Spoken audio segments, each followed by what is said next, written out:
Today we are going to learn a new topic in SS history. What official records do not tell. तो इसके पिछले video में हमने देखा था कि ऑफिशियल रिकॉर्ड्स क्या कह रहे हैं और ऑफिशियल रिकॉर्ड्स थे वो किसके पर्सपेक्टिव से थे, तो ब्रिटिश गवर्नमेंट, देखो यहाँ लिखा है history written according to the perspective of the British government.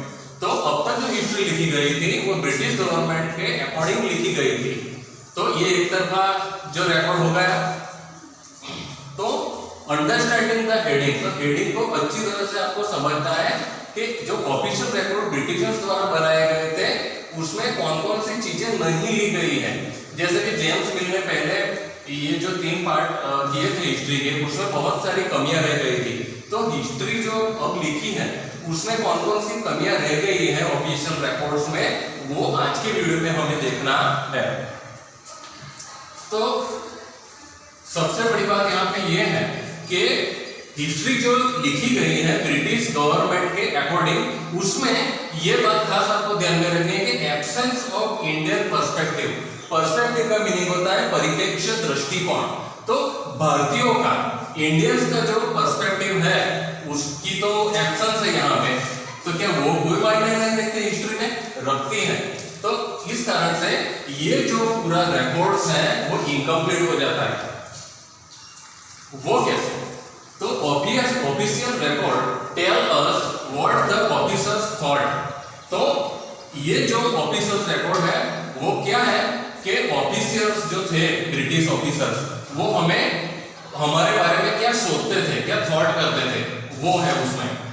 What they were interested in, उनको किस बातों में इंटरेस्ट था, and what they wish to preserve for posterity. अब पोस्टेरिटी का मीनिंग क्या होता है यहाँ पे कि आने वाली पीढ़ियां, उसको पोस्टेरिटी बोलते हैं। तो उन लोगों ने क्या किया, एक प्रकार से वो लोग सेल्फिश थे कि आने वाली जो पोस्टेरिटी यानी पीढ़ियां थी, तो वो ब्रिटिशर्स के बारे में क्या सोचे कि वो लोग बहुत ही अच्छे थे। क्योंकि ब्रिटिशर्स के आने के बाद, देखो कई लोग हिस्ट्री पढ़ाते होंगे तो ब्रिटिशर्स के बारे में अच्छा ही बोलते होंगे। कैसे कि ब्रिटिशर्स के आने से रेलवे लाइनें डाली गई, टेलीफोन, ये सब जो टेक्नोलॉजी, जो मॉडर्न टेक्नोलॉजी का आविष्कार हुआ वो किसके कारण हुआ, तो ब्रिटिशर्स के कारण। तो एक तरह से अच्छा भी बोलते हैं ब्रिटिशर्स के आने से, बराबर। लेकिन मैं तो इस बात को गलत बोलूंगा, क्योंकि यदि ब्रिटिशर्स नहीं आते तो भी यदि जो मॉडर्न टेक्नोलॉजी का आविष्कार होना था तो होना था। तो सारा श्रेय हम उन लोगों को नहीं दे सकते हैं। तो यहाँ पे लिखा है therefore history must be look from other perspective also, कि हिस्ट्री को दूसरे दृष्टिकोण से भी हम देख सकते हैं। क्योंकि ये तो एक तरफा हो गया पूरा, क्योंकि ये किसकी तरफ मुड़ गया, ब्रिटिश गवर्नमेंट की ओर। हाँ, तो वो कैसे? तो अब ये दूसरा पार्ट पड़ता है यहाँ पे इस टॉपिक का। तो डायरीज ऑफ पीपल, तो जिन जिन लोगों ने अपनी डायरी में उस समय की जो घटनाएं थी उनको मेंशन किया है, उसको भी देखना पड़ेगा। इस बात को लेकर हम सब सच नहीं मान सकते। अकाउंट ऑफ पिलग्रिम्स, तो तीर्थयात्री, पिलग्रिम्स यानी तीर्थयात्री हैं, उनके अकाउंट्स को भी हमें देखना पड़ेगा जो हमारे देश में आते थे। जैसे चाइनीज लोग आते थे, एंड ट्रैवलर्स, तो चाइनीज ट्रैवलर्स भी हमारे देश में आते थे और उन्होंने अपने अकाउंट लिखे हैं, तो उनको भी हमें जांचना पड़ेगा। ऑटोबायोग्राफीज ऑफ इंपॉर्टेंट पर्सनालिटीज, तो जो बड़े बड़े लोग थे, पर्सनालिटीज, जैसे गांधी जी थे, उन्होंने अपनी ऑटोबायोग्राफी लिखी है, बराबर। तो वो भी आप देख सकते हो। दूसरे जो पर्सनालिटीज थे, वो इंपॉर्टेंट पर्सनालिटीज, उनकी भी ऑटोबायोग्राफी आप देख सकते हो। तो हमें क्या मिलेगा, ये जो हमारा एब्सेंस ऑफ इंडियन पर्सपेक्टिव है वो यहाँ पे पूर्ण हो जाएगा। तो हमें ज्यादा बातें इंडियंस के बारे में जानने को मिलेगी। आइडियाज ऑफ लीडर्स, तो नेताओं थे, उनके जो सोच थे, उनके विचार थे, वो हमें देखने को मिलेंगे। एंड रिफॉर्मर्स यानी जो समाज सुधारक होते हैं, जैसे कि राजा राम मोहन राय, उन्होंने सती प्रथा के अगेंस्ट में लड़ाई करी थी, बराबर, और उसको खत्म किया था।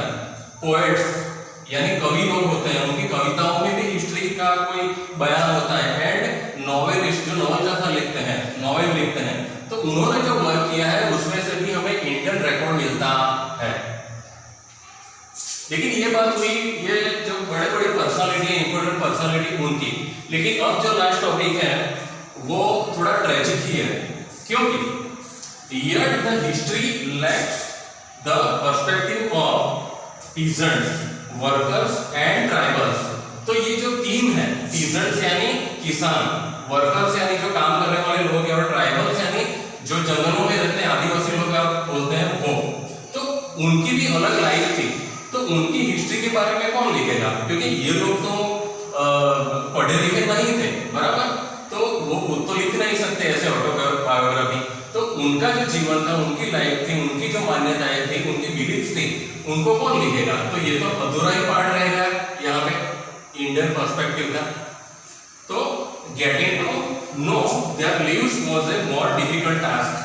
तो उनकी जो जिंदगी थी, उनका जो टास्क था, वो सबसे कठिन टास्क उस समय का माना जाता है जब ब्रिटिशर लोग यहाँ पे शासन करते थे। तो दोस्तों, इस टॉपिक में आपने देखा कि ऑफिशियल रिकॉर्ड किस प्रकार इनकम्प्लीट है, क्योंकि इंडियंस को उन्होंने माइनस कर दिया है, बराबर, और ज्यादातर इंपोर्टेंट किसको दिया है, ब्रिटिशर्स को। तो ये बात पूरी तरीके से गलत है। तो ये चैप्टर आज खत्म भी होता है इस टॉपिक के साथ साथ। मुझे आशा है कि आपको ये वीडियो पसंद आया होगा। Thank you.